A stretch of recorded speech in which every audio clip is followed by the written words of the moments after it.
everyone, welcome back to PWIIT JAM and CSIR NET platform. I am Radhika Gandhi and we are studying mathematical physics. So last session में हमने already complex analysis हम complete कर चुके हैं with PYQs and आज हम पढ़ेंगे Fourier series. तो Fourier series because एक काफ़ी easy और scoring topic है, that's why I have chosen this before other ones. So Fourier series में जो एग्जाम में क्वेश्चन पूछा जाता है वो सिर्फ इन दो टॉपिक से पूछा जाता है, जो कि है एक जनरल Fourier सीरीज एक्सपेंशन, ये फॉर्मूला बेस्ड क्वेश्चन रहता है, and the other thing is about expansion for even and odd functions. तो यहाँ पर बस हमें जो फंक्शन गिवन होता है उसकी इंफॉर्मेशन, उसकी प्रॉपर्टी को हम यूज करके थोड़ी सी कैलकुलेशन को ईजी कर लेते हैं इस इवन एंड ऑड फंक्शंस के थ्रू. सो जो बाकी टॉपिक्स हैं जो कि half range series and complex form of Fourier series है, ये भी काफ़ी सिंप्लीफाई कर देता है प्रॉब्लम को जो हमें इंटीग्रल सॉल्व करने होते हैं. बट ये एग्जाम में वैसे नहीं पूछा जाता है, बट बिकॉज ये काफ़ी इजी और सिंप्लीफाइड टॉपिक है, that's why we will study that in brief. And we'll also perform examples as PYQs. So let's start. First of all, Fourier series होता क्या है? So it is a way of representing a periodic function f of x as an infinite sum of sines and cosines.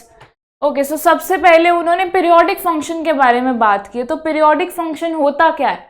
तो ऐसे function जो satisfy करते हैं इस property को f of x plus t is equals to f of x, और in other words it is equals to f of x minus t. तो यहाँ पर जो आपका t है that is time period of your function. तो इस statement का क्या मीनिंग है? ऐसे फंक्शंस जो कुछ टाइम पीरियड के बाद, कुछ टाइम के बाद सेम पैटर्न रिपीट करते हैं उसे हम पीरियोडिक फंक्शन कहते हैं, और जिस पर्टिकुलर टाइम के बाद वो पैटर्न रिपीट कर रहे हैं that is the time period of that particular function. तो पीरियोडिक फंक्शन हमारे पास कोई भी हो सकता है. We have sinusoidal periodic function and non sinusoidal periodic function as well. तो साइनोसॉइडल पीरियोडिक फंक्शन का क्या एग्जाम्पल होगा? ये तो वैसे हमने काफ़ी बार एनकाउंटर किए हैं साइनोसॉइडल पीरियोडिक फंक्शन. तो साइनोसॉइडल पीरियोडिक फंक्शन होते हैं साइन एक्स हो गया, cosine x, secant x, cosecant x. तो ये सारे हमारे एग्जाम्पल्स हैं साइनोसॉइडल पीरियोडिक फंक्शन की. एंड इनका टाइम पीरियड क्या होता है? तो साइन का, कोसाइन का हमें पता है कि साइन और कोसाइन जो होते हैं वो सेम पैटर्न रिपीट करते हैं आफ्टर 2 पाई इंटरवल. तो इसका टाइम पीरियड होता है 2 पाई. एंड अगर आपके पास साइन एम एक्स आ जाए या फिर कोसाइन एम एक्स आ जाए तो इसका टाइम पीरियड क्या होगा? बिकॉज ये काफ़ी जनरल वे में मैंने लिखा है साइन एम एक्स और कोसाइन एम एक्स. तो इसका टाइम पीरियड होता है 2 पाई बाय एम. तो ये तो थे sinusoidal periodic function, but we have other periodic functions as well, non sinusoidal periodic functions. Non sinusoidal में क्या आ जाएंगे? नॉन साइनोसॉइडल पीरियोडिक फंक्शन में आ जाता है for example square wave. Square wave कैसी होती है? Square wave is something like this and same pattern यहाँ पर रिपीट होता है. So this is your square wave. Triangular wave भी होती है, sawtooth wave. So these are the examples of non sinusoidal periodic function. All right, इसका भी हम टाइम पीरियड कैलकुलेट कर सकते हैं लुकिंग एट द ग्राफ. तो अगर ये मतलब हमें जो पैटर्न रिपीट हो रहा होगा जिस टाइम इंटरवल में, that will be the time period of that particular function. तो जो भी हमें फंक्शन गिवन हो उसका हम टाइम पीरियड कैलकुलेट कर सकते हैं. तो वो हम ग्राफ को देख के भी बता सकते हैं. एंड जो हमने फॉर्मूला देखा f of x plus t equals f of x. Okay, so this was about types of periodic function की पीरियोडिक फंक्शन एक्चुअली में होता क्या है. तो अब डेफिनेशन पे वापस आते हैं. So it is a way of representing a periodic function f of x as an infinite sum of sines and cosines. तो हमने वैसे टेलर सीरीज एक्सपेंशन भी देखा था, वो भी एक सीरीज एक्सपेंशन ही था, उसमें भी हम फंक्शन को अप्रॉक्सीमेट कर रहे थे, बट उसमें हमने क्या देखा था कि हम पॉलिनोमियल्स के फॉर्म में अप्रॉक्सीमेट कर रहे थे, मतलब जो हमारा बेसिस था वो पॉलिनोमियल्स थे।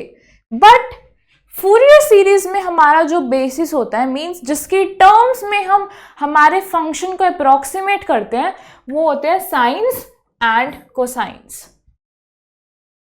So this is your Fourier series and this is an infinite sum as well. Okay, तो in short हमारा जो Fourier series होता है उसके थ्रू हम नॉन साइनोसॉइडल पीरियोडिक फंक्शन को साइनोसॉइडल की टर्म्स में लिखते हैं। And yes, the basic requirement of writing any function into Fourier series expansion is the function has to be periodic. तो फूरियर सीरीज में हम क्या करते हैं, नॉन साइनोसॉइडल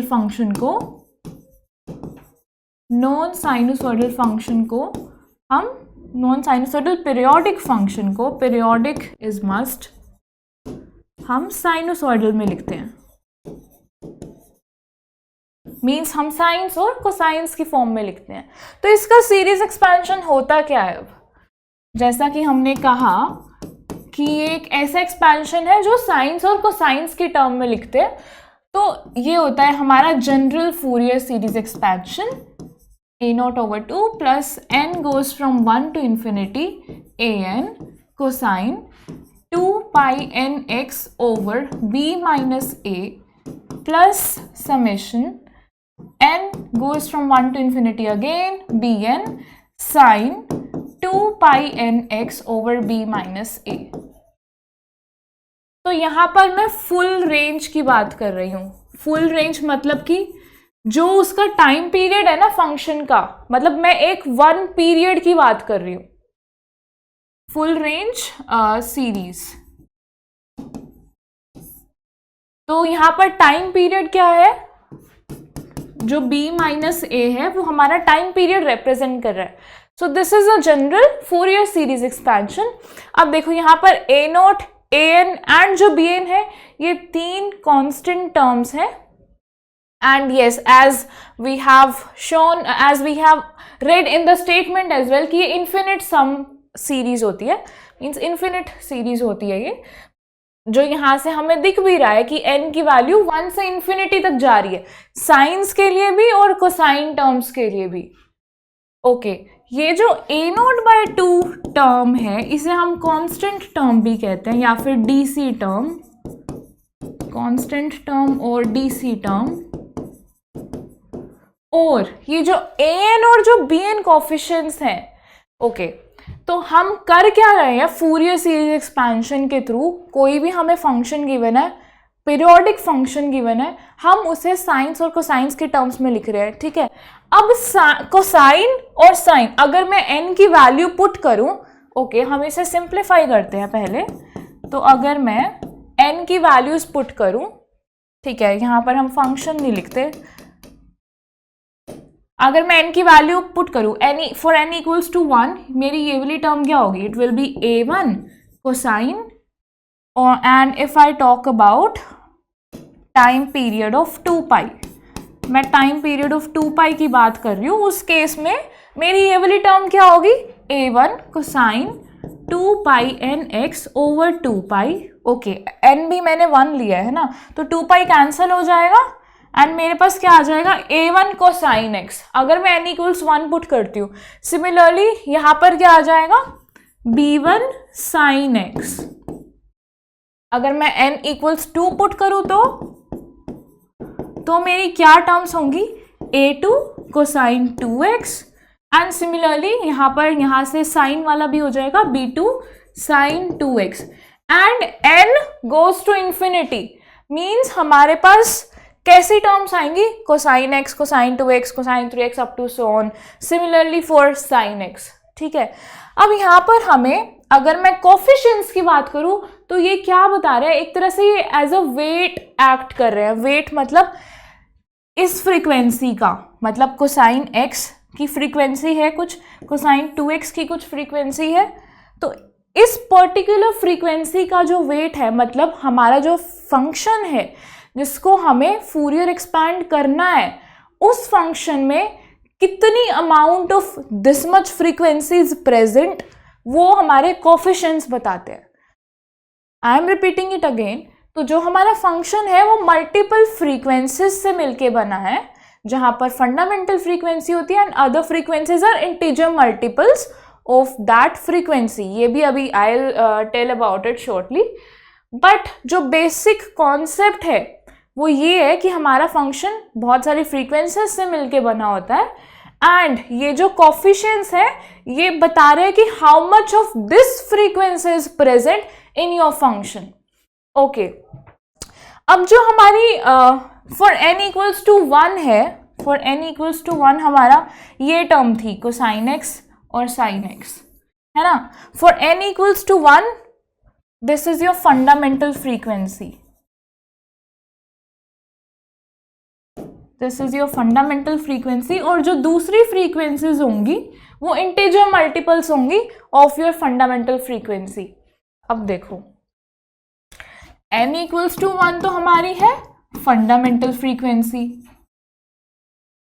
ठीक है। अब n इक्वल्स टू 2 के लिए भी, तो n equals to 3 4 up to infinity जाएगा ये, इन्हें हम कहते हैं ओवरटोन्स। तो n इक्वल्स टू 2 का के कॉरस्पॉन्डिंग हमारा फर्स्ट ओवरटोन होगा, n इक्वल्स 3 के लिए हमारा सेकेंड ओवरटोन होगा, अप टू सोन। एंड इन्हें हम हार्मोनिक्स भी कहते हैं। हार्मोनिक के लिए जो फंडामेंटल फ्रीक्वेंसी है ना, that will be your first harmonic. तो ये जो टर्म्स हैं ये आपको माइंड में रखनी है, बिकॉज क्वेश्चन में ना आपको इन टर्म्स में पूछ लिया जाता है। आपको डायरेक्टली ये नहीं बोलेगा कि A2 कैलकुलेट करो या B2 कैलकुलेट करो, वो ये या तो बोलेगा कि फर्स्ट ओवरटोन या सेकंड ओवरटोन या थर्ड हार्मोनिक, ऐसे करके पूछते हैं। तो आपको ये पता होना चाहिए। तो जो फंडामेंटल फ्रीक्वेंसी है उसे हम कहते हैं फर्स्ट हार्मोनिक।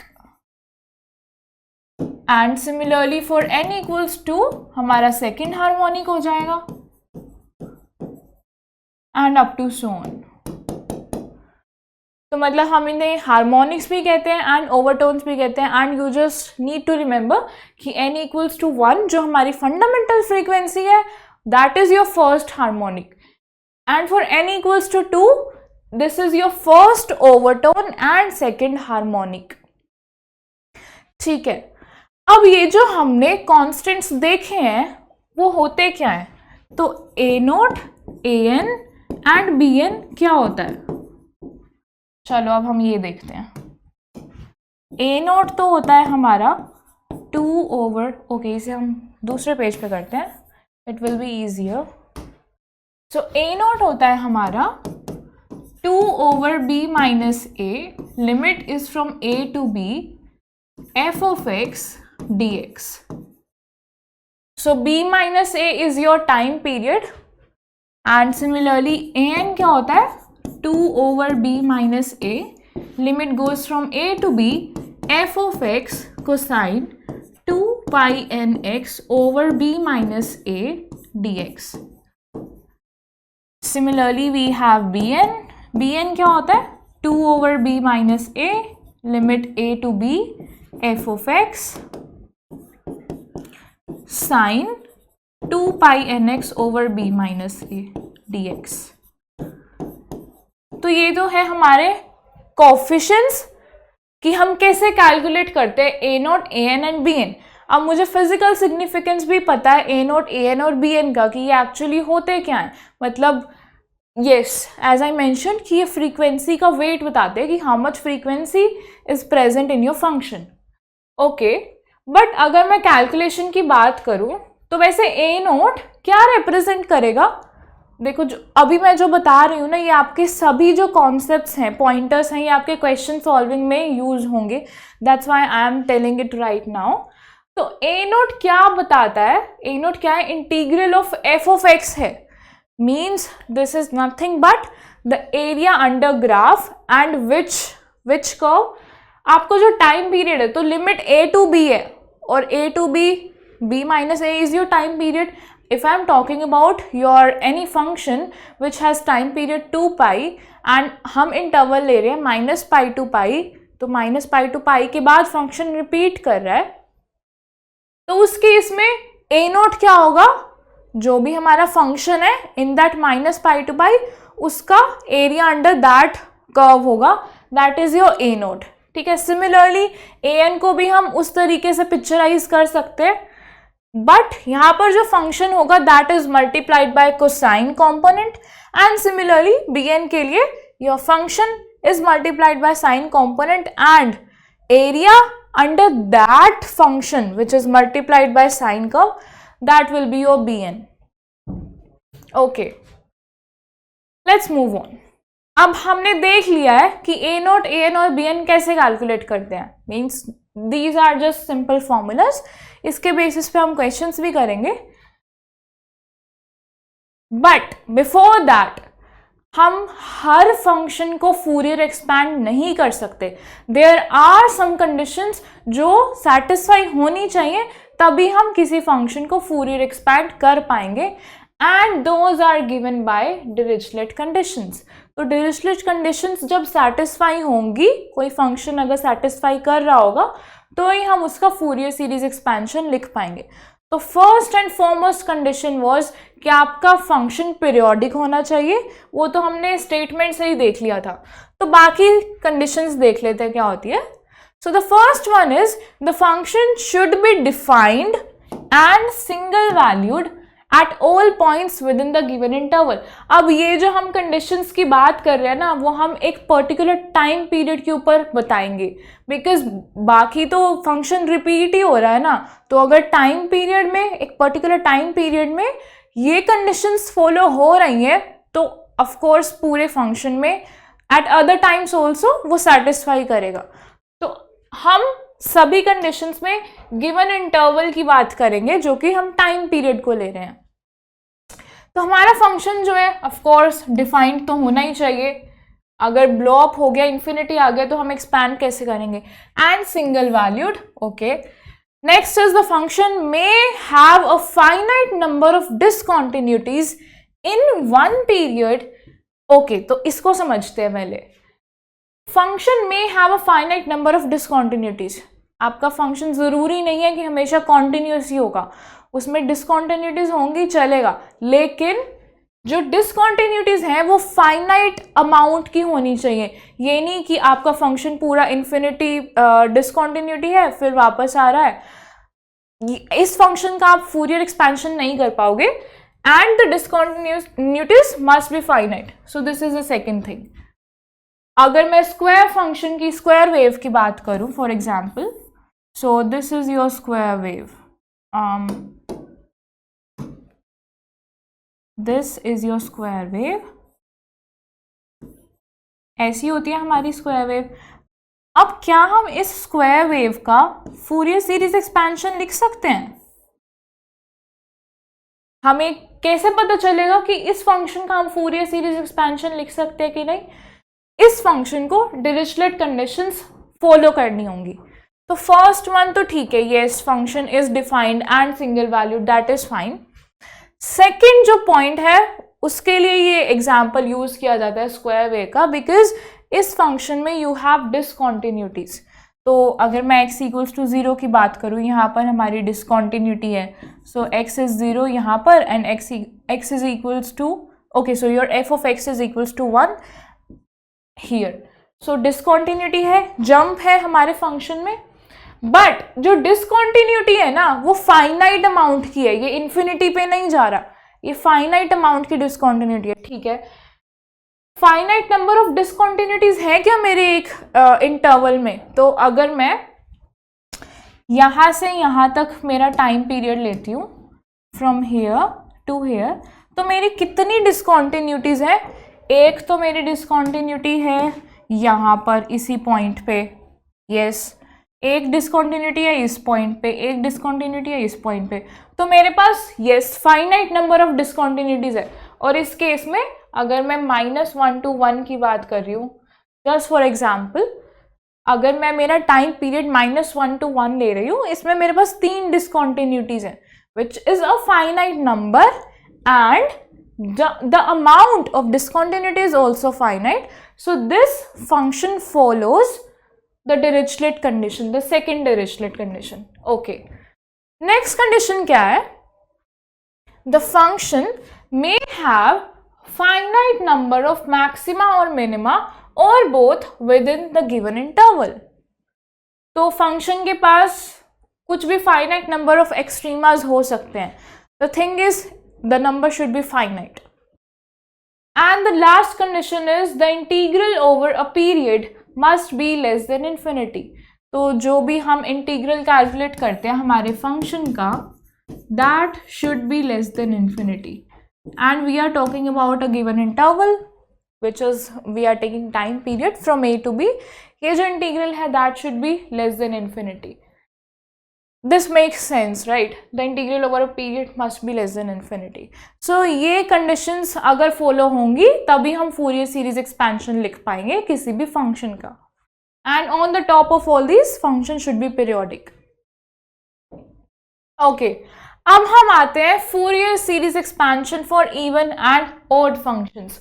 तो अभी हमने general formula देखा है. General Fourier series expansion क्या होता है?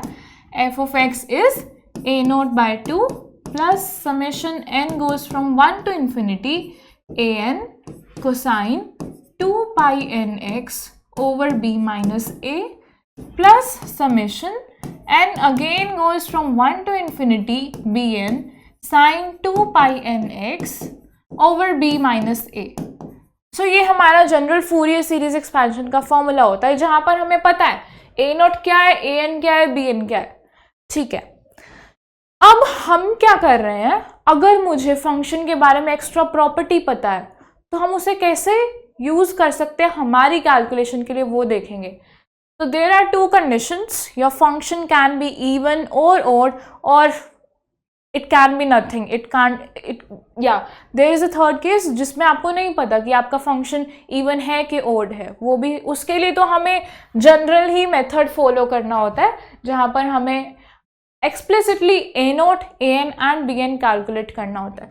तो हम दो केसेस की बात कर रहे हैं जब हमें पता है कि हमारा फंक्शन या तो इवन है या ओड है. तो फर्स्ट केस की बात करते हैं, when your function is even. Okay, when your function is even means आपका जो फंक्शन है वो क्या फॉलो करेगा, f of minus x equals f of x.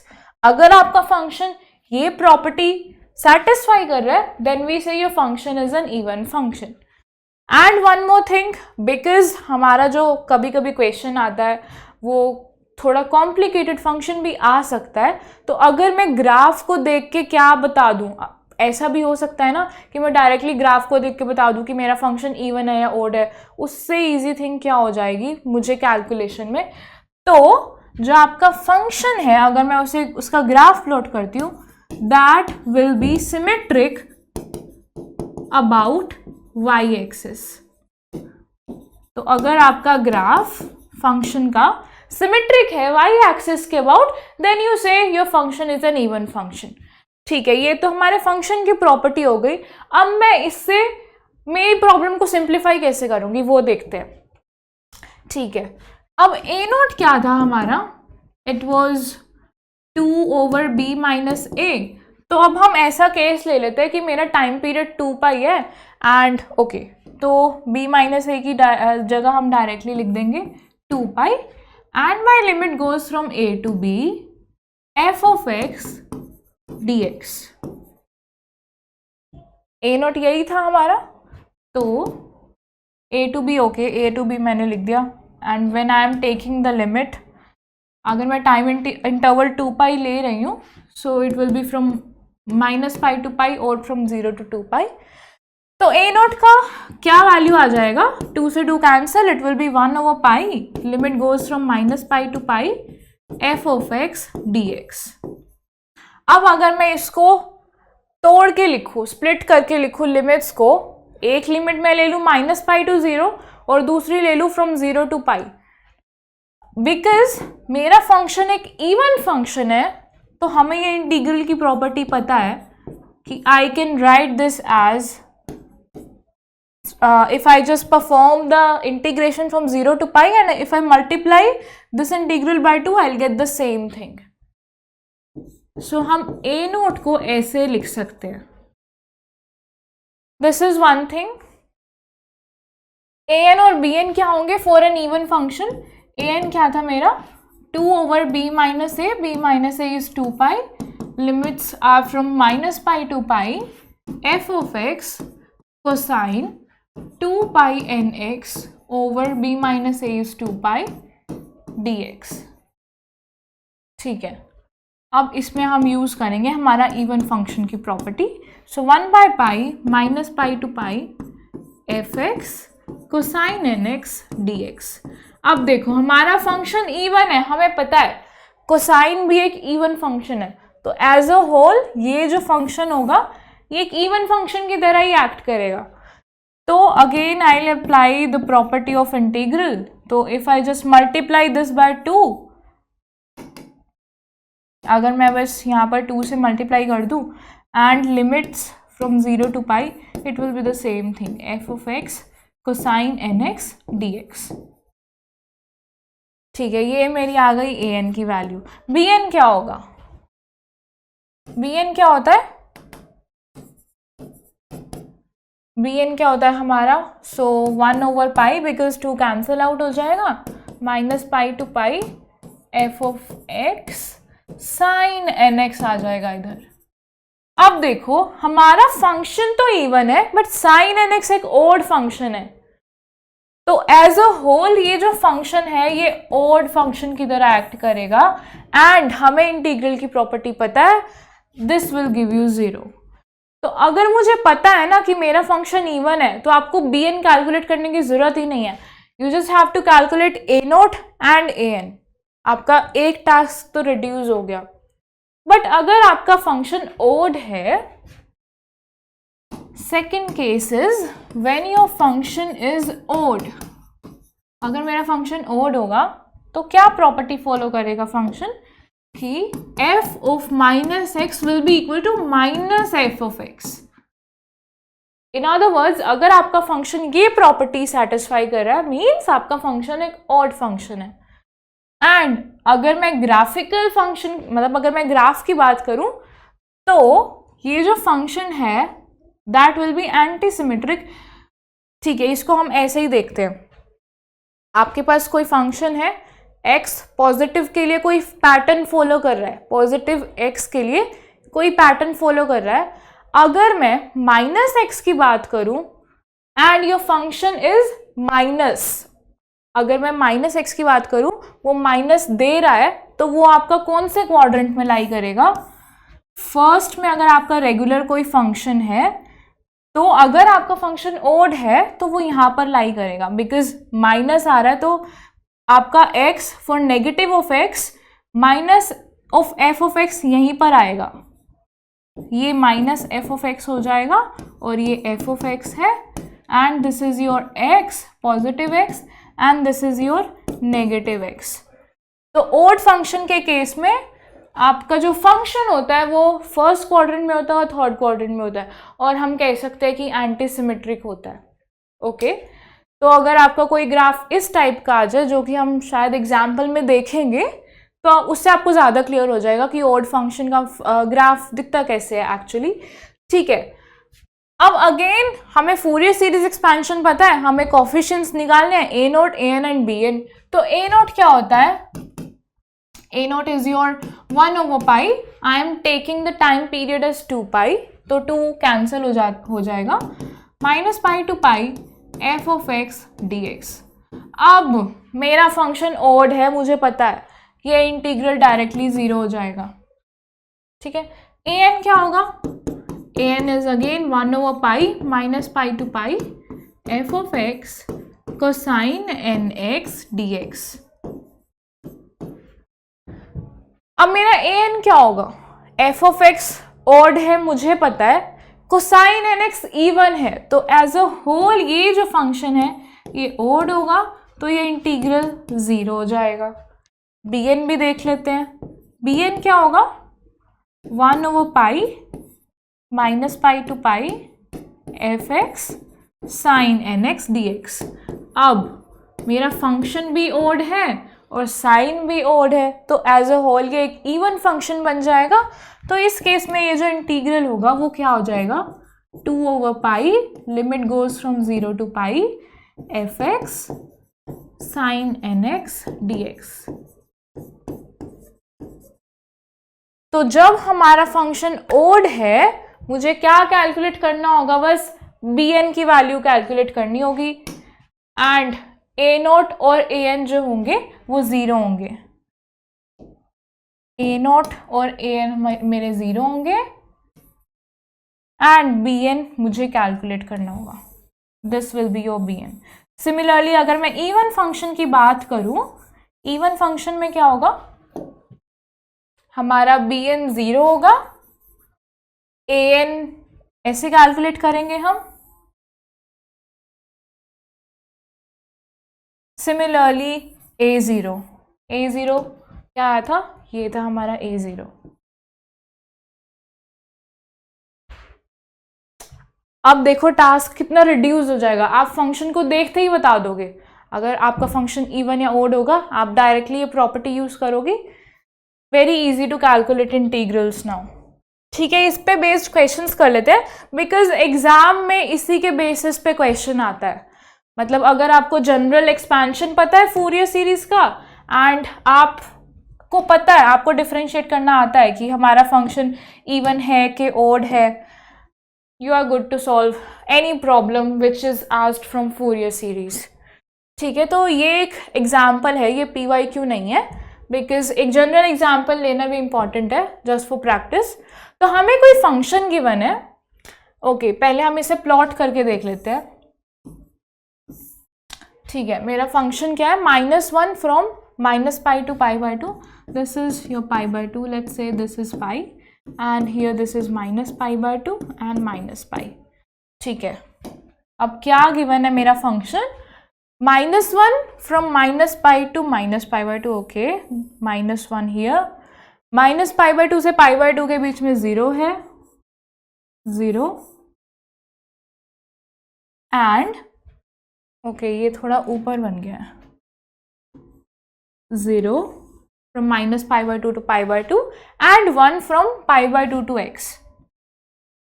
और हम इसे डॉटेड लाइन से ज्वाइन कर देते हैं। सो दिस इज योर फंक्शन और मुझे इस फंक्शन का फूरियर सीरीज एक्सपेंशन करना है। ठीक है, तो सबसे पहले तो हमें देखना होगा कि ये डिरिचलेट कंडीशंस फॉलो कर रहा है कि नहीं कर रहा। हम ऑलरेडी देख चुके हैं बिकॉज ये एक स्क्वायर वेव है, हम ऑलरेडी देख चुके हैं कि यस हम स्क्वायर वेव के लिए फूरियर सीरीज एक्सपेंशन लिख सकते हैं। सो यहाँ पर this is your okay, this is your f of x and this is your x. ठीक है, चलो वैसे तो हम ग्राफ को देख के क्या पता चल रहा है, ग्राफ को देख के अभी हमने पढ़ा है इवन और ऑड फंक्शन के बारे में। सो ये देखो, ये हमारा पॉजिटिव पार्ट है एंड ये फंक्शन जो है ना ये प्रॉपर्टी सेटिस्फाई करेगा। ग्राफ को देखते ही पता चल रहा है first quadrant and third quadrant में लाई कर रहा है एंड इक्वल है। अगर मेरा पॉजिटिव में 1 है तो मेरा नेगेटिव में -1 है, तो ये एक ऑड फंक्शन है। ठीक है, ये तो मुझे पता चल रहा है बट इसको हम स्टार्टिंग से एक बार सॉल्व करते हैं और फिर एक तरह से हम प्रूव करेंगे कि हाँ कि मेरा ऑड फंक्शन में क्या होता है, bn ही कैलकुलेट करना होता है, a0 और an हमारा 0 आता है। बट हम एक बार कैलकुलेट करके चेक करते हैं। तो a0 क्या होता है मेरा, 2/b - a, limit goes from a to b f of x dx। ठीक है, अब b - a टाइम पीरियड क्या है इसमें, सो -पाई टू पाई है, so this is your a and this is your b। Time period क्या हो जाएगा, b - a 2 पाई है मेरा टाइम पीरियड। ठीक है, a0 2/2 pi, 2 cancels out, -pi to pi f of x dx। So a0 क्या आ गया मेरा, 1/पाई एंड लिमिट्स बिकॉज हमारे पास अलग अलग है, मतलब मेरा function minus pi by to था -1 dx प्लस 0 था फ्रॉम -π/2 टू π/2, तो उसको कुछ डिफरेंस नहीं आएगा बिकॉज ये 0 ही देगा हमें. सो π/2 टू पाई था मेरा 1. So this will be your a naught. So a naught क्या आ जाएगा हमारा 1/π, just integrate this, -x, limit goes from -π to -π/2 plus यहाँ पर आ जाएगा similarly x and limit goes from π/2 to π. So a naught की वैल्यू हमारी क्या आ जाएगी, अगर मैं यहाँ पे बस लिमिट्स पुट करूँगी, it will give you π/2 minus pi, yes, plus pi minus π/2.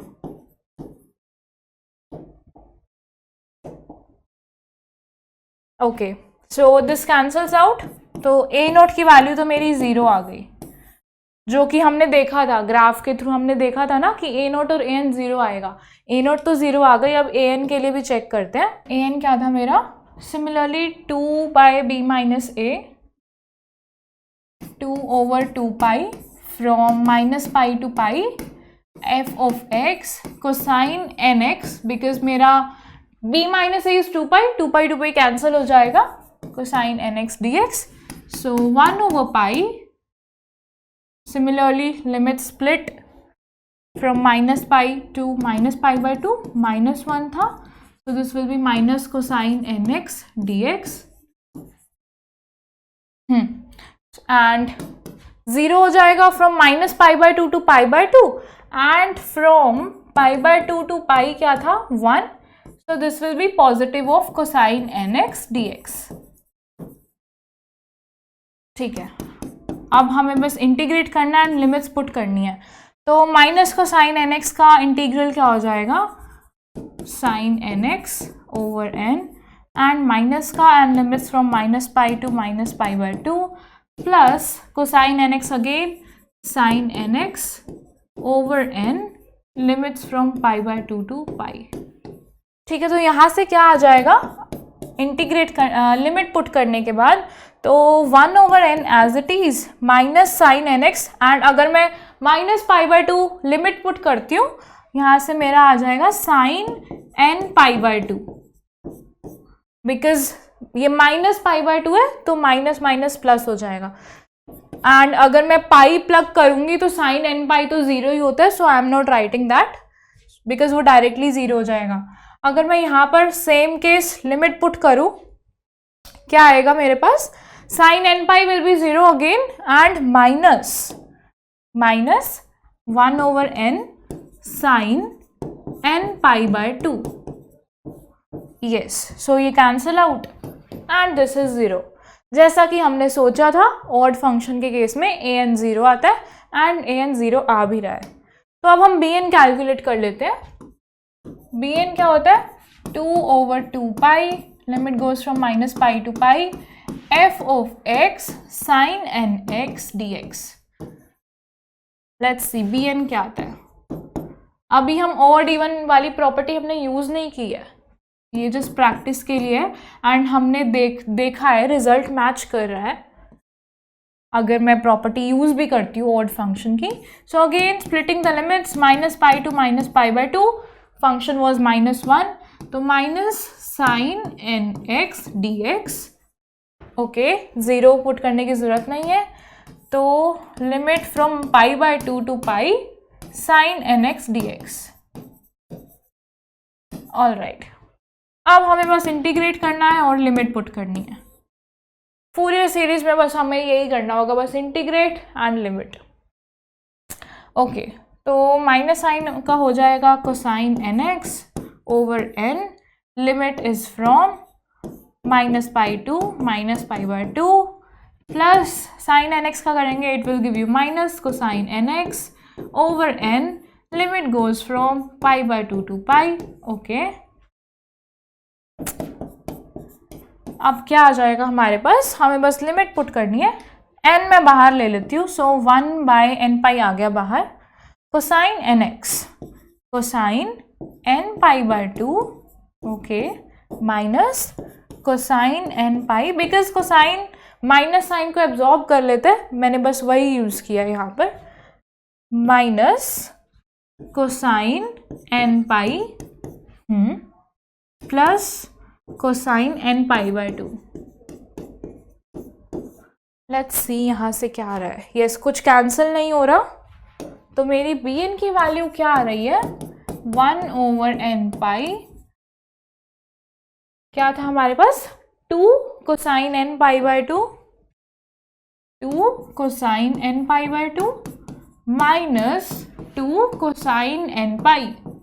अब यहाँ पर ध्यान से देखना, ठीक है, 2 तो मैं पहले बाहर कॉमन ले लेती हूँ, 2/n पाई, क्या बचा मेरे पास, cosine n pi by two minus cosine n pi. अब यहाँ पर जनरली गलती क्या करते हैं बच्चे, एन पाई बाय टू देखा, मतलब माइंडसेट क्या होता है कि क्या होगा, कोसाइन पाई बाय टू होगा या कोसाइन 3 पाई बाय टू होगा या कोसाइन 5 पाई बाय टू होगा, उसकी वैल्यू तो ज़ीरो होती है, तो डायरेक्टली इसको ज़ीरो पुट कर दिया एंड हमारी वैल्यू क्या आ जाएगी उसके according, -1 to the power n, 2/n pi. But that's wrong, n goes from 1 to infinity. हाँ, तो अगर मैं n की वैल्यू ओड ले रही हूँ, for n equals to odd, मेरा bn की वैल्यू क्या आ जाएगी, ठीक है, देखते हैं। तो 2/n pi as it is, जो बाहर कॉमन था, अब ओड लूंगी तो यहाँ पर क्या आ जाएगा, 1 पाई by two means cosine pi by to, cosine 3 pi by to, cosine 5 pi by to, वो तो ज़ीरो हो जाएगा। तो हमारे पास क्या बचा, माइनस, एंड कोसाइन एन पाई क्या होता है, -1 टू द पावर n। तो अगर मेरा n ओड होगा, ये -1 होगा and minus plus, so 2/n pi आपकी वैल्यू होगी bn की, for n equals to odd. देखो इवन के केस में क्या होता है,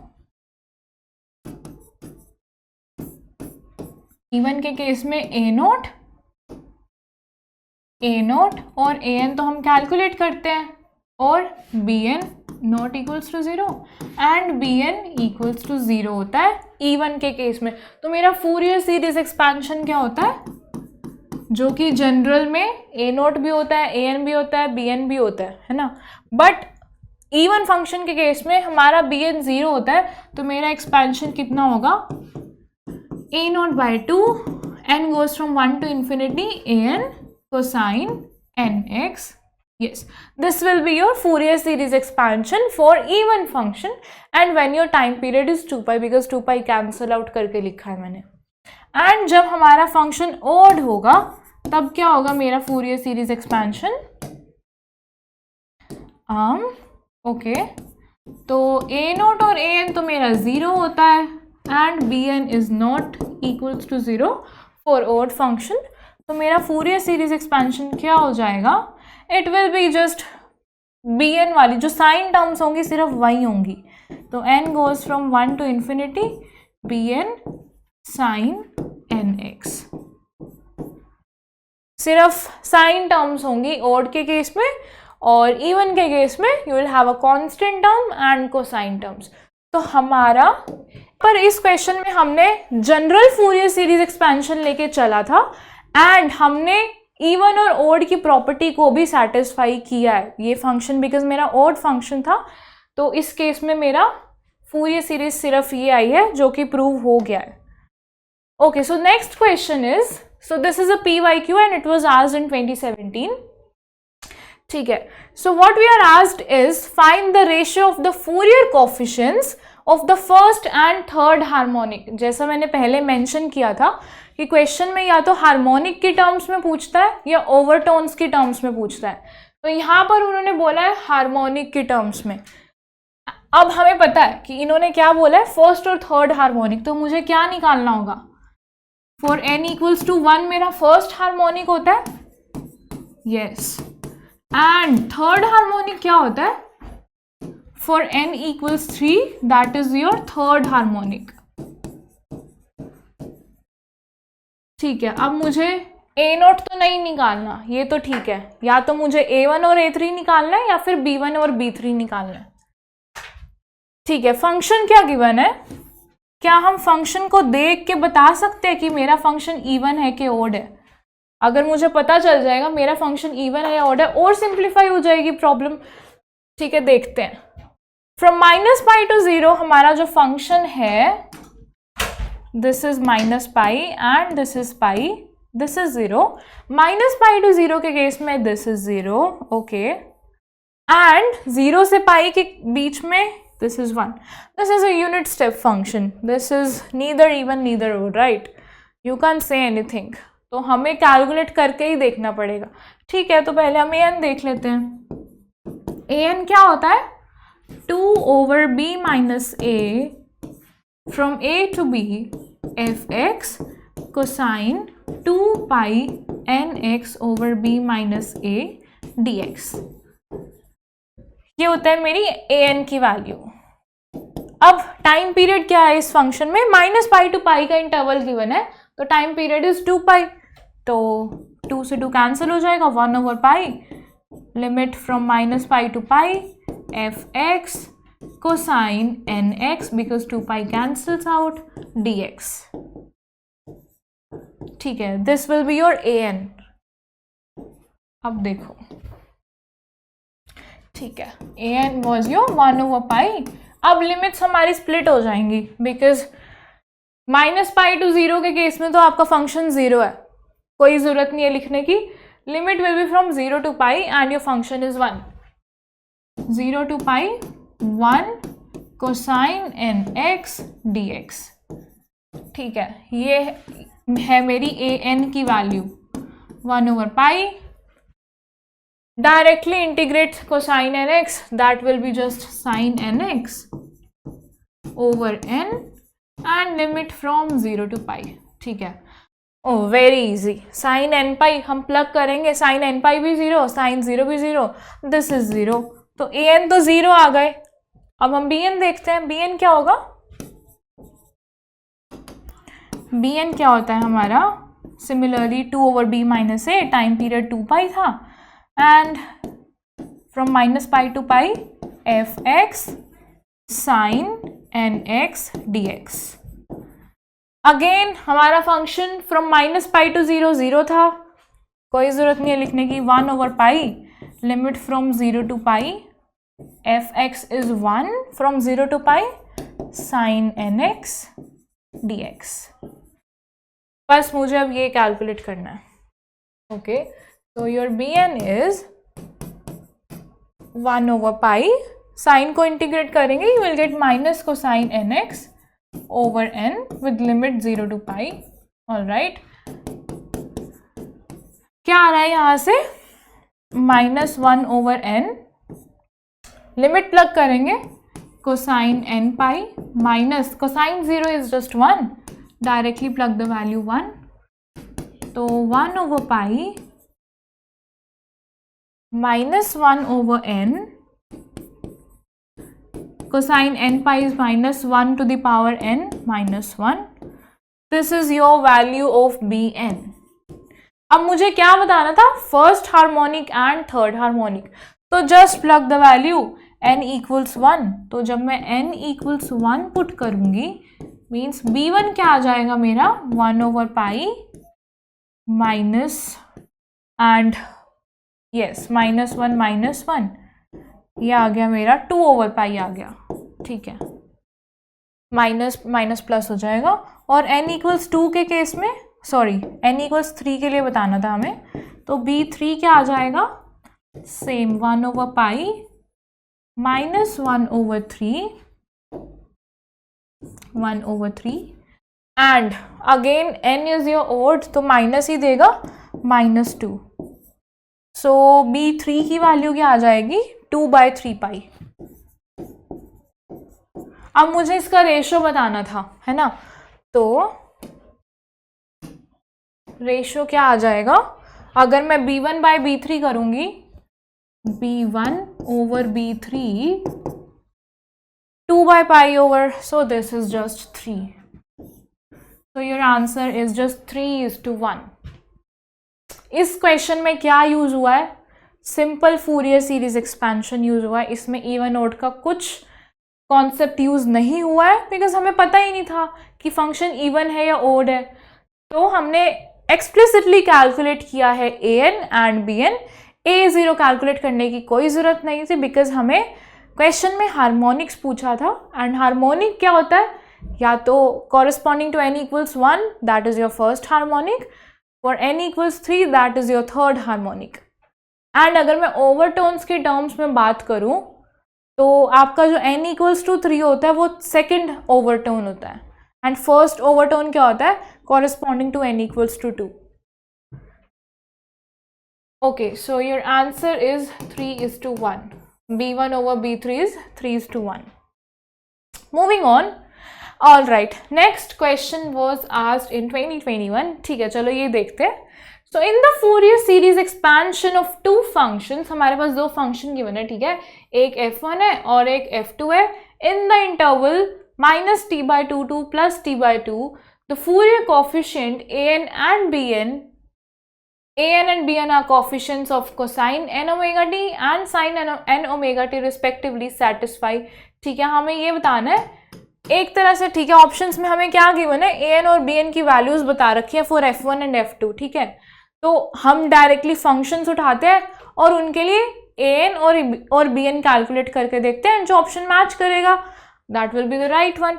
ठीक है, तो मेरा फंक्शन f1 क्या है, f1 of t is 4t square plus 3, ठीक है, और f2 क्या है, f2 of t is 6t cube minus 7t. ठीक है, ये तो वैसे फंक्शन को देखते ही पता चल रहा है. f1 जो फंक्शन है मेरा इवन फंक्शन है, ये हम चेक भी कर सकते हैं. अगर मैं t की जगह -t प्लग करूं, t square will be same as t square, 4t square plus 3 as it is, which is equals to f of t, means this is an even function. ठीक है, फर्स्ट फंक्शन के बारे में मुझे पता चल गया इवन फंक्शन है. सेकंड फंक्शन भी देख लेते हैं, क्या हम इसके बारे में कुछ बता सकते हैं कि ये इवन है कि ओड है. Yes we can. अगर मैं t को -t प्लग करूं तो मेरे पास क्या आएगा, 6 minus t cube minus 7 minus t क्या आ रहा है, -6t cube plus 7t, and this is minus of f2 of t, so this is an odd function. अब यहाँ पर डायरेक्टली हम इवन ऑड का कॉन्सेप्ट यूज करेंगे. इवन फंक्शन के केस में क्या होता है, इवन फंक्शन के केस में क्या होता है, a naught an not equal to 0 and bn equals to 0 होता है. मीन्स f1t के लिए अगर मैं an और bn कैलकुलेट करूंगी, bn तो 0 आएगा. देखते हैं कौन से ऑप्शन में f1 के लिए bn 0 दिया हुआ है. f1 के लिए bn 0 दिया हुआ है, एक तो b ऑप्शन में और एक है d ऑप्शन में. ठीक है, ओ नो, d ऑप्शन में this is not equals to 0. वैसे तो ये एक ही चीज से पता चल गया बिकॉज बाकी सभी ऑप्शंस में bn is not equals to 0 for f1. यहीं से पता चल गया कि b is the right option. But हम सेकेंड फंक्शन के लिए भी देख लेते हैं जो कि ओड फंक्शन है. ओड फंक्शन के केस में we have to calculate just bn only. a naught और an 0 होता है मेरा, a नोट एंड an 0 होता है and bn is not equals to 0. ठीक है, क्या बी ऑप्शन ये भी सेटिस्फाई कर रहा है? तो f2 के लिए इन्होंने गिवन है an is 0 and bn is yes right, so b is the right one option. ये तो हमें क्लियरली पता चल गया. इसमें हमने कुछ कैलकुलेशन नहीं की, बस फंक्शन की प्रॉपर्टी के बेसिस पे हमने कोफिशिएंट्स बता दिए. तो इन्हीं दो टॉपिक से पूछा जाता है. दो भी टॉपिक्स नहीं है, एक ही टॉपिक है. ये बस एक्सपैंडेड वर्जन है फूरियर सीरीज एक्सपेंशन का, कि अगर आपको पता है आपका फंक्शन इवन है या ऑड है, आपकी प्रॉब्लम को और सिंप्लीफाई कर देता है. All right, okay, we have another question. चलो ये देखते हैं. तो ये पूछा गया था 2015 में. हमें ग्राफ गिवन है फंक्शन का, हमें फंक्शन नहीं गिवन. ठीक है, हमें बताना क्या है, find a naught. A naught की वैल्यू बतानी है where your function is expanded as this. तो ये बस जनरल फूरियर सीरीज एक्सपेंशन का फॉर्मूला गिवन है, a naught by 2 plus summation a n cosine n pi x by l. Generally क्या होता है 2n pi x by b minus a होता है। तो इसमें टाइम पीरियड क्या है मेरा, time period is your okay ठीक है, ये जनरल हमें एक्सपेंशन गिवन है फूरियर सीरीज का, क्वेश्चन में गिवन है। हम हमें बताना है कि ए नोट की क्या वैल्यू होगी। ए नोट क्या होता है, ए नोट होता है मेरा 2 by b minus a, limit goes from a to b f of x d x, ये मेरा ए नोट होता है। ठीक है, अब मुझे यहाँ पर एफ ऑफ एक्स तो नहीं पता, मतलब काफ़ी दिखने में कॉम्प्लेक्स लग रहा है, वैसे कॉम्प्लेक्स है नहीं, इट्स जस्ट स्ट्रेट लाइंस है ना, तो फंक्शन हम कैलकुलेट कर तो सकते हैं, बट इतना कॉम्प्लिकेटेड क्यों ही करना जब हमारे पास सिंपल तरीका है। तो ए नोट क्या है, integration of f of x from a to b, right. अब ये जो टर्म है, मतलब जैसे मैंने पहले बताया था कि ए नोट क्या बताता है, एरिया अंडर कर्व बताता है, एरिया अंडर फंक्शन, जो भी कर्व मुझे गिवन है एफ ऑफ एक्स के थ्रू, उसका एरिया बताता है एक तरीके से उस इंटरवल का, जो 2 by b minus a term ध्यान रख रही है उस चीज़ का। तो मैं क्या करूँगी, डायरेक्टली बस इसका एरिया निकाल दूंगी, that will be my value of A note, है ना।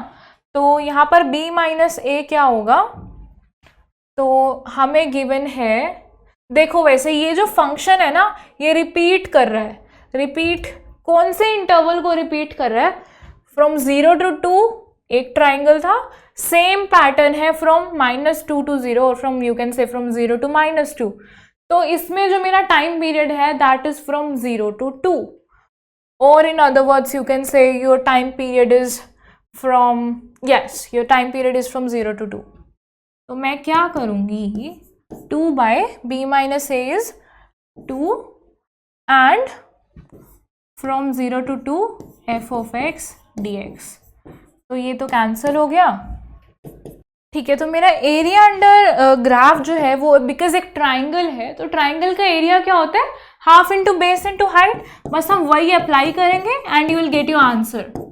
तो half into your base is just 2 from 0 to 2 and your height is 1 from 0 to 1।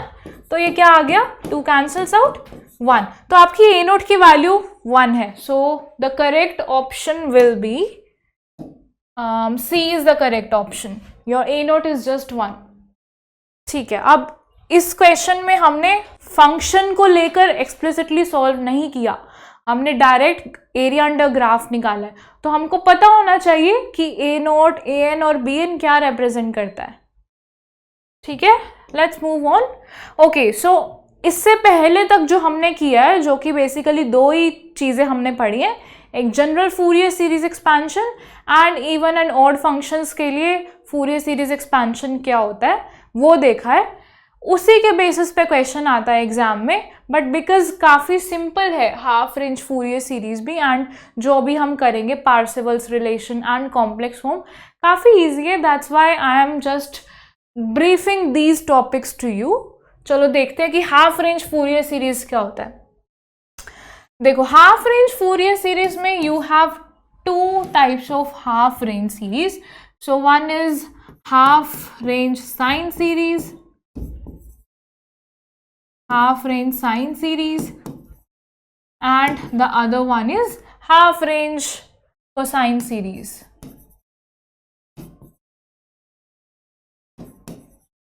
ठीक है, अब हाफ रेंज सीरीज जैसा कि नाम से ही पता चल रहा है, इससे पहले जो हमने फूरियर सीरीज एक्सपेंशन लिखा है किसी फंक्शन का, वो फुल रेंज में लिखा है। अब फुल रेंज से मेरा क्या मतलब है, हमें पूरा टाइम पीरियड में हमारा फंक्शन का बिहेवियर पता था, मुझे पता था मेरे फंक्शन का क्या पैटर्न है इन अ पर्टिकुलर टाइम पीरियड, जिसके बाद वो फंक्शन रिपीट ही करता है। That was your full range series, कि आपको पूरा फंक्शन पता है एक टाइम पीरियड में क्या है। हाफ रेंज फूरियर सीरीज में क्या होता है, आपको सिर्फ अगर लेट्स से मेरा जो टाइम पीरियड है that is from -L to L। Full range में क्या होता है, आपको पूरा फंक्शन पता है -L to L में क्या बिहेवियर है, बट हाफ रेंज में मुझे सिर्फ आधी इंफॉर्मेशन पता है। मुझे बस ये पता है कि मेरा फंक्शन 0 से L में कितना है, मुझे नहीं पता मेरा फंक्शन -L to 0 कितना है, कैसा है। तो हाफ रेंज फूरियर सीरीज में क्या होता है, देखो ये तो एक पॉइंट था कि हमें सिर्फ 0 to L के बीच की इंफॉर्मेशन पता है फंक्शन की। अब जैसे कि हमने इवन फंक्शन और ओड फंक्शन को पढ़ा है, उसके लिए हमने फूरियर सीरीज एक्सपेंशन भी देखा है, जो कि इवन के केस में सिर्फ कोसाइन टर्म्स आती है, जो bn है वो 0 हो जाता है, तो साइन टर्म्स नहीं मिलती इवन के केस में। सिमिलरली ओड के केस में क्या होता है, फूरियर सीरीज में सिर्फ साइन टर्म्स आती हैं, कोसाइन टर्म्स नहीं आती। तो हम वहीं से बता सकते हैं वैसे तो कि ओड के लिए जब हमारा फंक्शन ओड होता है तो वो हमें सिर्फ साइन सीरीज देता है ना, और जब मेरा फंक्शन इवन होता है तो वो हमें सिर्फ कोसाइन सीरीज देता है। तो अब आप इसे रिलेट कर पाओगे, ठीक है। हाफ रेंज साइन सीरीज में साइन सीरीज कब आती है, जब मेरा फंक्शन ओड होता है ना। तो जब मेरा फंक्शन ओड होगा, मुझे पता है अगर 0 to L मुझे अगर पैटर्न गिवन है तो -L to 0 मुझे पता होगा। अगर मेरा ओड फंक्शन है तो वो एंटी सिमेट्रिक होगा, है ना।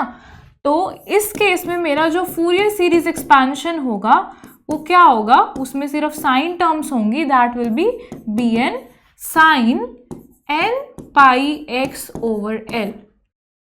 So I am talking about half range Fourier series. तो फुल रेंज फूरियर सीरीज में क्या होता था, summation bn 2 pi nx over b minus a होता था।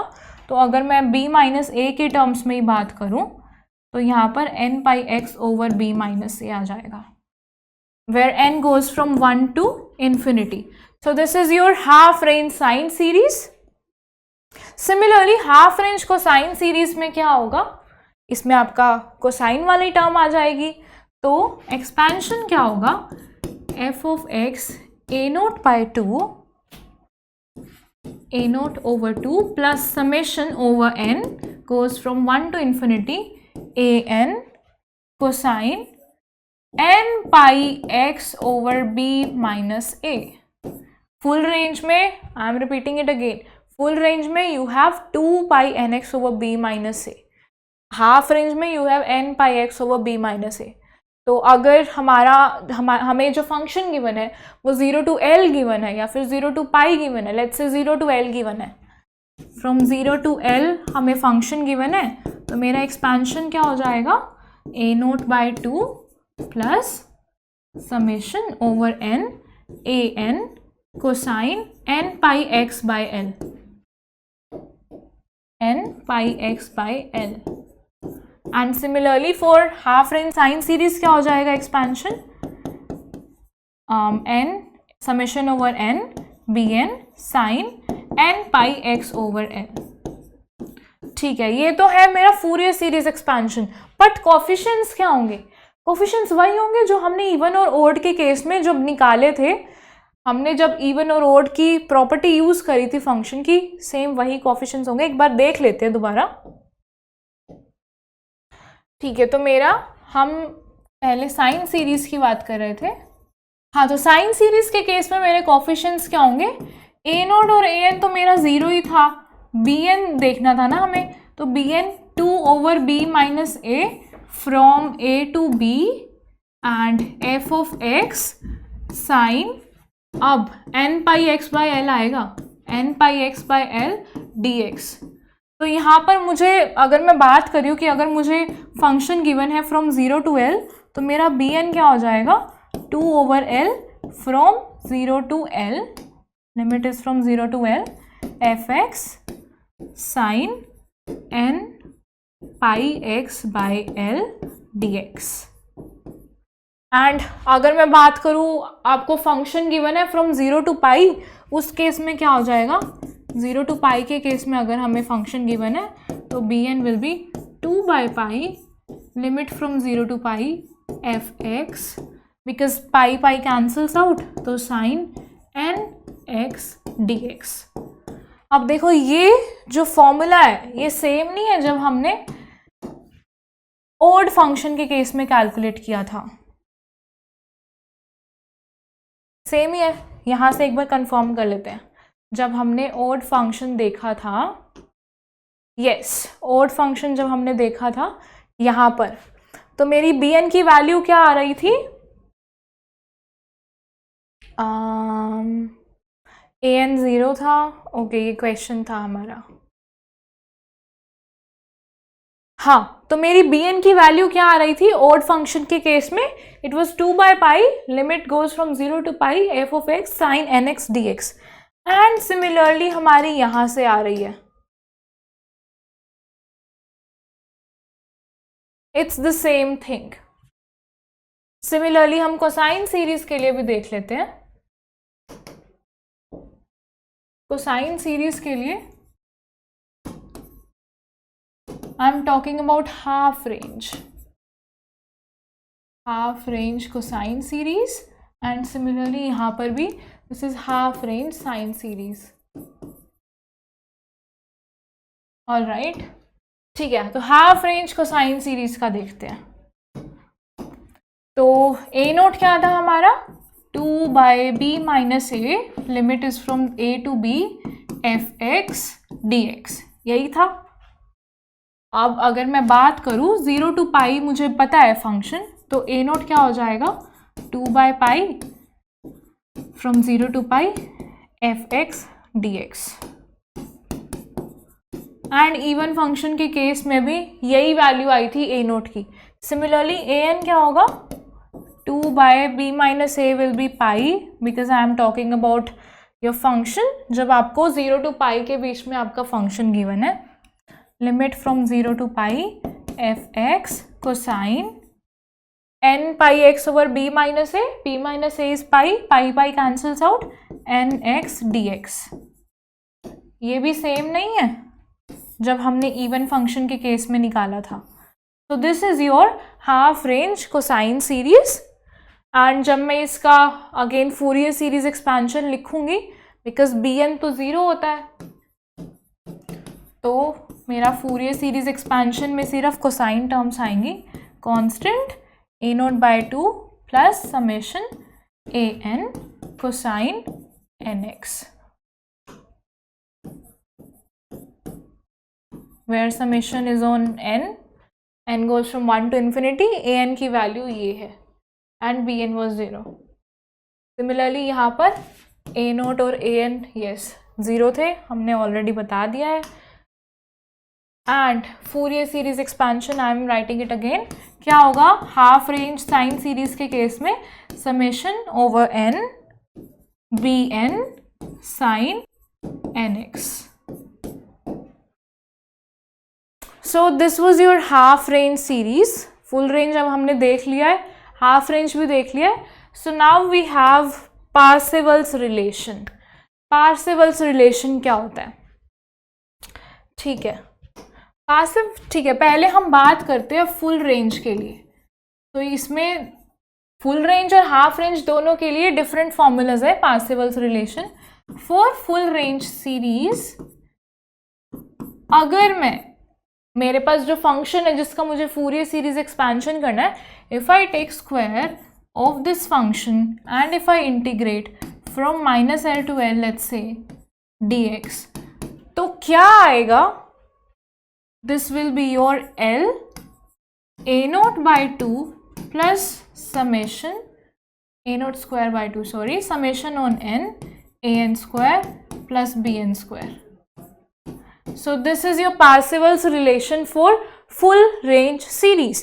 और ये कैसे आता है, देखो f of x हमें पता है क्या होता है, for general full range series f of x क्या होता है, expansion a0/2 plus summation n फ्रॉम 1 to infinity an cosine nx plus summation bn on n sine nx। यही होती है मेरी full range series.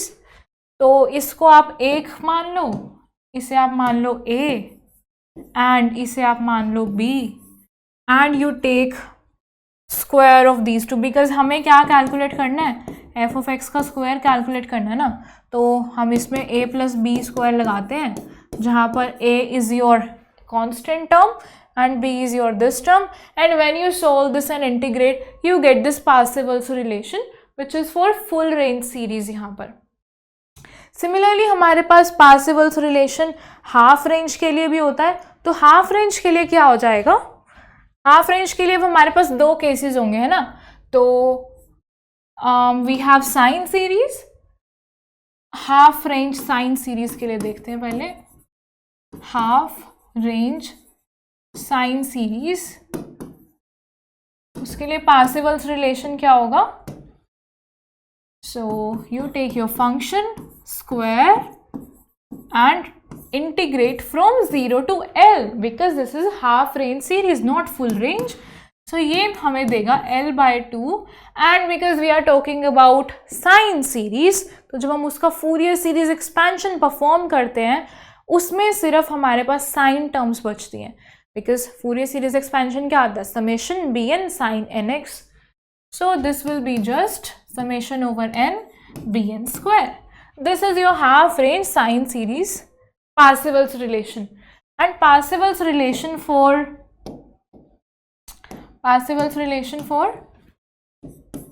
half range cosine series क्या होगा, अब पता चल ही गया होगा क्या होगा पैटर्न से, जो पैटर्न फॉलो कर रहा है formula. So this will be similarly you take your function, square it, take integration from 0 to L because this is half range, L over 2 a naught square by 2 plus summation on n a n square. So this is your Parseval's relation for half range cosine series. All right. अब ये जो Parseval's relation है ये कैसे use होंगे वो भी हम एक क्वेश्चन के थ्रू देखेंगे. ओके, तो क्वेश्चन के थ्रू आपको ज़्यादा क्लियर हो जाएगा कि Parseval's रिलेशन कब यूज़ होते हैं. तो जब हमें कुछ सीरीज़ का निकालना हो कि you have something on left side और ऐसा क्वेश्चन आ जाए ना कि लेफ्ट साइड कुछ एक पर्टिकुलर क्वांटिटी गिवन है एंड राइट साइड पे आपकी पूरी सीरीज़ है, इन्फिनिट सम है, then you use Parseval's relation, वो हम देखेंगे. बट ओके, यस, एग्जाम्पल देख ही लेते हैं. Alright, so what we are asked is by using the half range sine series for fx which is equals to 1 in 0 to pi, show that this. देखो अब left side पे क्या given है, pi square by 8 और right side पे you have an infinite sum, series sum है, मतलब या. अब उन्होंने क्वेश्चन में ही बोला है कि using half range sine series, उन्होंने खुद ही बता रखा है कि आपका जो फंक्शन है वो ओड है बिकॉज साइन सीरीज तो तभी आएगी ना जब हमारा फंक्शन ओड होगा. एंड हमें जो फंक्शन गिवन है वो सिर्फ हाफ रेंज में गिवन है, from 0 to pi he given है. ठीक है, फ्रॉम 0 to पाई गिवन है मुझे फंक्शन एंड फंक्शन है क्या, f of x is 1. ठीक है, अब देखो साइन सीरीज निकालनी है तो f of x क्या होता है, समेशन bn sin nx, यही होता है. where summation is on n which is from 1 to infinity. yes, यही होता है. तो हम पहले bn कैलकुलेट कर लेंगे. bn क्या होगा मेरा, 2 by pi from 0 to pi fx sin nx dx. मैंने डायरेक्ट फॉर्मूला यूज किया है अब यहाँ पर, आप पीछे जाकर देख सकते हो, यही था. So 2 over pi from 0 to pi fx is 1. So integration on sin nx dx. ठीक है भाई, बस इंटीग्रेशन परफॉर्म करो, लिमिट पुट करो, you will get the values of bn. सो अगर मैं लिमिट पुट इंटीग्रेट करूंगी I will get minus cosine nx over n, limit is from 0 to pi. Okay, minus 2 by pi. अगर मैं limit put करूं n बाहर, cosine n pi minus cosine 0 will be 1. Okay, तो हमारे पास bn की क्या value आ रही है, minus 2 over n pi. Okay, cosine n pi is minus 1 to the power n minus 1. ठीक है, ये है हमारी bn की वैल्यू. अब क्या करना है, ठीक है, फॉर इवन एंड ओड देख लेते हैं बी एन की क्या वैल्यू रहेगी. सबसे पहले लिख लेते हैं बी एन है क्या. It is -2/n⁻, -1 to the power n-1. यही था. यस, -2/n⁻, राइट. ठीक है, for n equals to odd क्या होगा.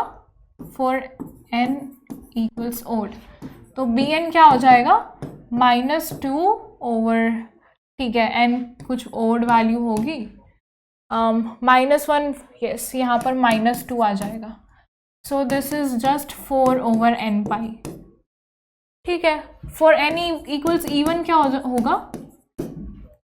इवन के केस में ये पॉजिटिव हो जाएगा, plus minus will give you 0. So b n is 0 for n equals even. ठीक है, अब मेरी सीरीज क्या आ गई. तो मेरा f ऑफ x क्या था, summation on b n and sine n x, यही था. अगर मैं अब n की वैल्यूज पुट करूंगी तो मेरा फंक्शन क्या आ जाएगा. ठीक है, for n equals 1 b1 sine x, plus even के केस में तो 0 है मेरा बी एन, तो skipping that b3 sine 3x plus b5 sine 5x up to so on. अब b की वैल्यूज प्लग करो. b1 क्या होगा 4/π. ठीक है भाई, 4/π साइन x, प्लस b3 क्या होगा 4/3π साइन 3x, प्लस b5 क्या होगा 4/5π sine 5x up to so on. F of x को हमने फूरियर सीरीज एक्सपेंशन के टर्म्स में लिखा हाफ रेंज. एंड वैसे इसकी वैल्यू क्या थी एफ ऑफ एक्स की. F of x was 1 from 0 to π. और हमने जो एक्सपेंशन किया इसे हम इक्वेट करेंगे, क्या आ जाएगा. It was 4/π sine x, wait a minute, yes, this was sin x plus 4/3π sin 3x plus 4/5π sin 5x up to so on. अब हम यहाँ पर क्या यूज करेंगे, पार्सेवल्स रिलेशन. पार्सेवल्स रिलेशन क्या था for half range sine series. It was fx square dx from 0 to π, because L is 0 now, L is pi now. L/2 था, so we have L equals pi/2 summation bn square, यही था. Okay, so f of x is just 1, so dx from 0 to π equals pi/2. bn की values क्या है 4/π, 4/n⁻ था ना, 4/π square plus 4/3π square plus 4/5π square up to so on. अब मैं left side integrate करूंगी, you will get just pi cancel हो जाएगा. So pi equals pi/2. ठीक है, इनटू यहाँ से मैं 4/π होल स्क्वायर कॉमन ले रही हूँ, तो 16/π स्क्वायर एंड अंदर क्या बचेगा 1 plus 1/3 square plus 1/5 square up to so on. हमारे पास क्या आ गया, ये तो कैंसिल हो गया एंड 2 से ये 8, तो क्या आ गया हमारे पास π²/8 इज इक्वल्स टू दिस. हम हाईलाइट करके लिखते हैं π²/8 is equals to 1 plus 1/3 square plus 1/5 square up to so on. यहाँ से यही हमें प्रूव करना था ना, that π²/8 is equals to 1 plus 1/3 square plus 1/5 square and so on. And we just did it. हमने क्या यूज किया, जो क्वेश्चन में गिवन था half range sine series given था, हमने सीरीज निकाली, फूरियर सीरीज निकाली, half range Fourier series, and हमने उसमें पार्सेवल्स रिलेशन का यूज किया है for half range sine series. That's it. तो अगर इस टाइप के क्वेश्चंस आ जाए ना कि left side is equals to some infinite sum, then you have to use this method कि पहले हम सीरीज एक्सपेंशन निकालो, कोफिशिएंट्स निकालो, देन यूज पार्सेवल्स रिलेशन। ठीक है, next is complex form of Fourier series. अभी हमने ये जो हम देख रहे हैं ना, एक तरह से हमने जब इवन और ऑड फंक्शन को भी देखा, हाफ रेंज भी देखा, ये एक तरह से सिंप्लीफाई कर रही है हमारी प्रॉब्लम को, है ना। अगर हमें यस इवन ऑड का तो मैंने पहले ही बता दिया था कि हमें कोफिशिएंट्स निकालने में हेल्प हो जाती है। कॉम्प्लेक्स फॉर्म आपकी प्रॉब्लम को जो कि इंटीग्रल सॉल्व करना है, फूरियर सीरीज में आपको बस इंटीग्रल ही सॉल्व करना है, तो उसको काफ़ी ईजी बना देता है। कैसे? Because it is easy to work in exponentials. ठीक है, तो वो देखते हैं कैसे। तो जनरल जो फॉर्मूला होता है फूरियर सीरीज एक्सपेंशन का, वो क्या होता है?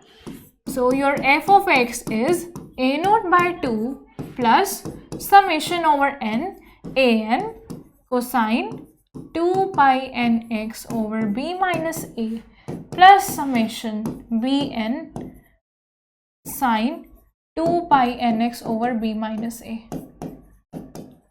ये होता है हमारा general formula Fourier series expansion का।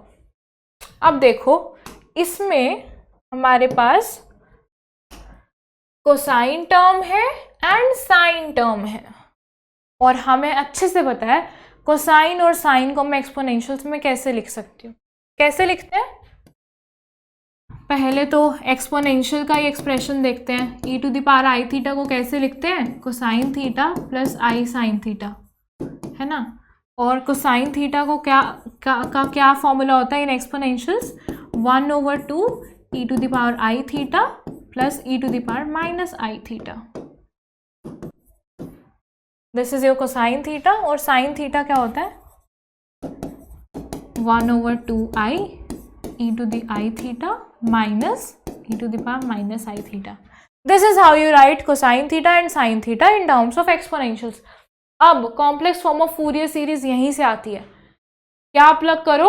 हमारे पास कोसाइन है, साइन है, कोसाइन और साइन को एक्सपोनेंशियल्स में पुट करो, you will get your complex form of Fourier series. I will not do the derivation of this thing because वैसे ही एग्जाम में नहीं आता है, but still आपको फॉर्मूला पता होना चाहिए because आप इस प्रॉफिट में हो कि ये फॉर्मूला बेस्ड क्वेश्चन है।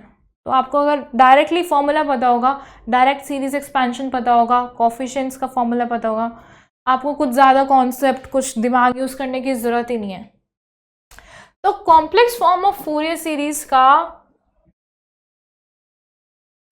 एक्सपेंशन क्या होता है? जैसे हमारे पास जनरल में हमारे पास कोफिशिएंट्स थे a0, an एंड bn, वैसे ही हमारे पास कॉम्प्लेक्स फॉर्म में कोफिशिएंट्स होते हैं c0, cn and c minus n। तो ये हमारा होता है c0 plus summation over n cn e to the power i n pi x over l plus summation cn summation over n again e to the power minus i n pi x by l। तो ये है हमारा complex form of Fourier series, जिसमें अब c0, cn और c minus n की क्या value होगी? जैसे a0 की जनरल वाले में थी, वैसे c0 की क्या हो जाएगी? 1/2l limit from minus l to l fx dx। ये है हमारी constant value c0 is equals to 1/2l। जैसे हमने a0 कैलकुलेट किया था वैसे ही हम ये कैलकुलेट करेंगे। And when I am talking about limit from 0 to 2l, उस केस में क्या हो जाएगा? 0 टू 2l। cn क्या होगा? वैसे ही हमारे पास c माइनस n भी है। cn क्या होगा? 1/2l 0 to 2l fx exponential minus n pi x by l dx. This is your cn and similarly c minus n क्या होगा? 1/2l limit from 0 to 2l fx e to the power I n pi x by l dx. सो बस आपको ये formulas पता होना चाहिए अगर आपका फंक्शन जो है वो एक्सपोनेंशियल की टर्म्स में आता है, या फिर अगर आपको फूरियर सीरीज एक्सपेंशन एक्सपोनेंशियल्स में करना है, अगर आपका फंक्शन कॉम्प्लिकेटेड है, so this will be the simplified way to solve. ठीक है, इसके ऊपर एक एग्जाम्पल देख लेते हैं and you are done with Fourier series. So what we are asked is obtain the complex form of the Fourier series of this function. ठीक है, पहले फंक्शन ड्रॉ करते हैं, फंक्शन है कैसा. So this is x and this is your f of x. This is origin. तो minus pi to zero में तो minus pi to zero your function is 0. So this is your minus pi and this is pi. Your function is 0. And from 0 to pi it is 1. ठीक है, unit step function again. हमने unit step function already solve किया था, but वो general Fourier series expansion को use करके किया था. अब हम एक्सपोनेंशियल्स को यूज करके करेंगे. देखते हैं इजी होता है कि नहीं होता. ठीक है, तो नहीं, अब हमने ए नॉट ए एन और बी एन नहीं कैलकुलेट करना. हमें क्या कैलकुलेट करना है? C naught c n and c minus n. तो सी नॉट क्या है? 1/2l from 0 to 2l fx dx. This is your c naught. Limit is from minus pi to pi. Okay, तो c naught क्या आ जाएगा? c naught will be 1/2 pi. Limit is from minus pi to pi. fx is okay 0 है from minus pi to 1, तो हम directly limit put करते हैं from 0 to pi. And your function is 1. Oh, this is very easy. So 1/2 pi x, यहाँ से हमें बस x मिल जाएगा. From 0 to pi, limits is from 0 to pi, and pi/2 pi, pi cancels out, 1/2. This was very simpler. So cn और cn क्या होता है? 1/2 pi. Limit from again from minus pi to pi, but minus pi to 0 your function is 0. Directly I am putting the limit from 0 to pi. Your f of x is 1. Not, आपको sign नहीं आएगा. Exponential minus I n pi x by, because your L is just pi. So yes. अब मुझे क्या करना है? बस exponential का इंटीग्रेशन करना है. अब देखो एक्सपोनेंशियल का इंटीग्रेशन करना कितना सिंपल होता है. सो क्या आ जाएगा यहाँ से? e minus n x over minus i n and limit is from 0 to pi. क्या आ जाएगा? C n will be 1/2 pi. Yes. minus 1/iota n and limit is from nx from 0 to pi. यही था ना? So 1/2 pi minus absorb हो जाएगा अगर मैं आयोटा से मल्टीप्लाई डिवाइड करती हूँ तो. सो i/2 pi n. अब लिमिट पुट करो, e⁻−i n pi minus e⁻0. e⁻0 तो 1 है. e⁻−i n pi क्या हो जाएगा? डायरेक्टली देख लो, cosine n pi minus i sine n pi होगा. यही होगा ना? e⁻−i n pi, because e⁻−i theta क्या होता है? Cosine theta minus i sine theta. तो ये तो 0 है. Cosine n pi is -1/n. तो एक्सपोनेंशियल की वैल्यू पता चल गई. तो आंसर क्या आ गया? i/2 pi n. So this is -1/n minus 1. Similarly, you can check for when your n is odd, when your n is even, you will get the value of Cn. Similarly, you can do for C minus n. You know the formula, just plug the values, take the limit, and you will get your answer. So this was about complex form of Fourier series. Same example हमने general भी किया था, मतलब general expansion करके भी किया था for unit step function, if you remember. तो फूरियर सीरीज से बस इसी टाइप का क्वेश्चन आता है. तो ये जो लास्ट का जो सेकंड पार्ट था ये भी थोड़ा एक्स्ट्रा हो गया, बिकॉज जो पैटर्न रहता है फूरियर सीरीज के क्वेश्चंस का वो सिर्फ इवन और ऑड फंक्शंस तक का ही रहता है. बट काफ़ी ईजी था, तो why not to do it. So that's your Fourier series. Thank you so much. See you in the next one.